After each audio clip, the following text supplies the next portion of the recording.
चैत बरुआ चलन भइले बैशाख पहुँचले हो बैशाख पहुँचले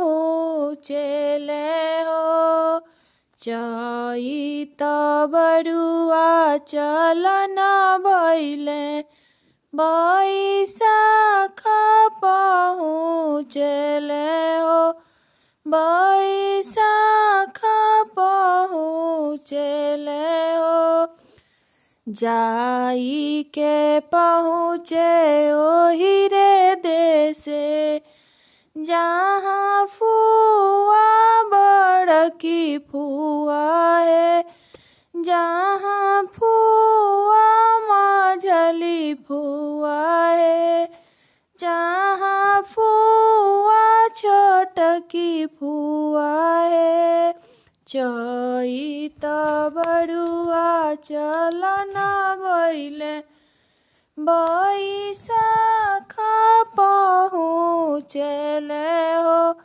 बैशाख पहुँचले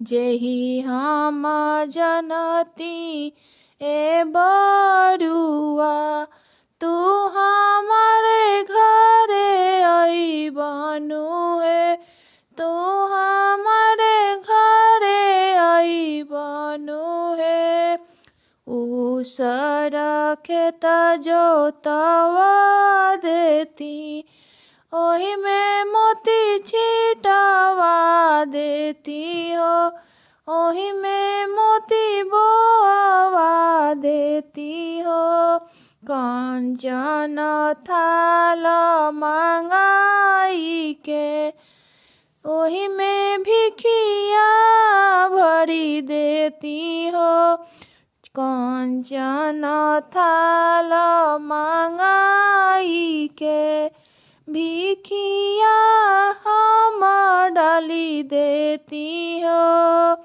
चैत बरुआ चलन भइले बैशाख पहुँचले हो बैशाख पहुँचले हो जाई के पहुँचले ओहि रे देशे जहाँ जीजा अपन जीजा हो जहाँ दीदी अपन दीदी हो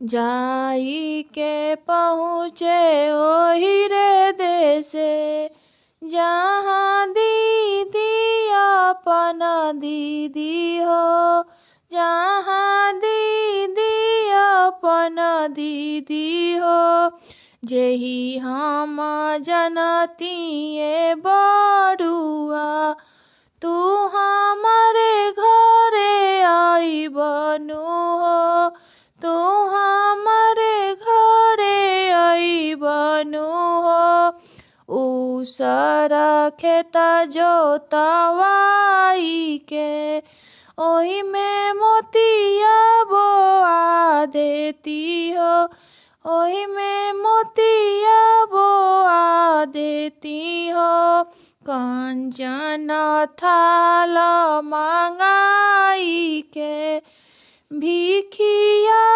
हम डाली देती हो भिखिया हम डाली देती हो चैत बरुआ चलन भइले बैशाख पहुँचले हो बैशाख पहुँचले हो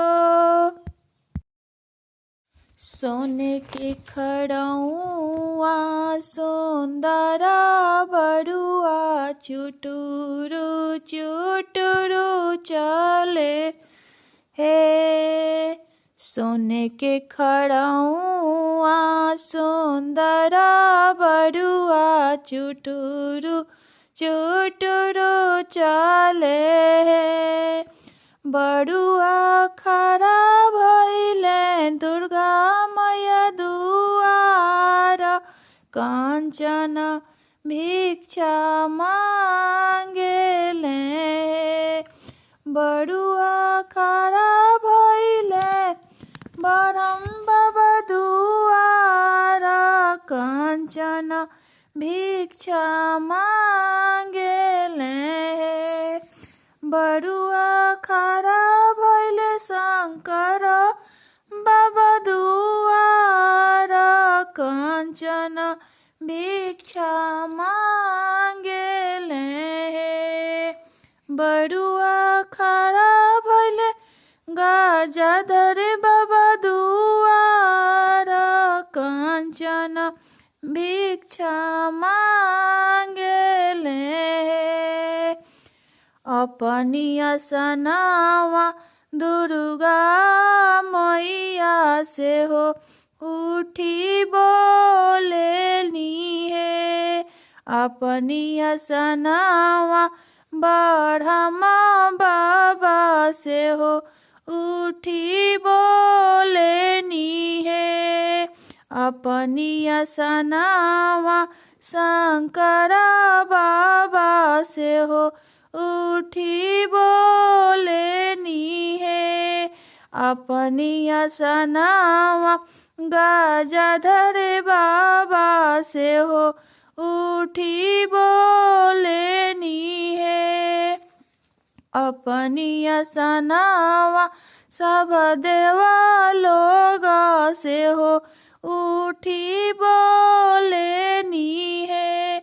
बड़ुआ कौन गोत्र हउए तोहार, कांचन भिक्षा मांगेला हो। बड़ुआ कौन गोत्र हउए तोहार, कांचन भिक्षा मांगेला हो। हमारो जे पापा अपना पापा मम्मी अपना मम्मी है। हमारो जे चाचा अपना चाचा चाची अपना चाची है। हमारो जे भैया अपना भैया भाभी अपना भाभी है। आहे हमारो जे गर्ग हउए गोत्र, कांचन भिक्षा मांगेनी है। आहे गर्ग गोत्र हउए हमारा, कांचन भिक्षा मांगेनी है। सोने के खड़ा हुआ सुंदर बड़ुआ, चुटुरु चुटुरु चले है। सोने के खड़ा हुआ सुंदर